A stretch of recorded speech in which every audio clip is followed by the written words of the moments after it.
During the Gilded Age, the struggles of the average worker was staggering and people were living in squalor. Many people lived in buildings called tenements. A tenement would be an old building or cheaply made building and be divided up into smaller apartments. However, these apartments did not come with individual bathrooms or sometimes a window. The bedrooms and living spaces were quite small. Tenements were health hazards in every way possible. They were unsafe as they caught on fire easily with little chance of escape. The tenements were packed. In the apartment itself, it was common to see large families crammed up in one apartment or even multiple families in one apartment. The restroom that many families had to share in the building was fully unsanitary and not often functional. People would keep restroom pots within the rooms with no proper ventilation. Rats were common and cockroaches would fill up the tenements and crawl on people often. Little ventilation, so heat and rancid smells would never leave the apartment. Although rent wasn't as high as it was in nicer apartments, many people had to share a tenement because that is all they could afford. The rent prices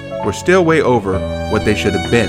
Jacob Riis knew about these tenements and he wanted to expose the horrible living conditions of the downtrodden and how many of the rich simply didn't know or ignored their plight. He went to the New York slums and took photos of the dire conditions of workers, children, and the crime that took place. When he was finished, he created an exhibit called How the Other Half Lives and showcased it to the upper class of New York. Horrified at what they saw, many people realized that changes had to be made. Pressure was put on tenement owners to knock the buildings down and build better housing for the workers. Thanks to Riis, many tenements were destroyed and better support for the residents was now offered.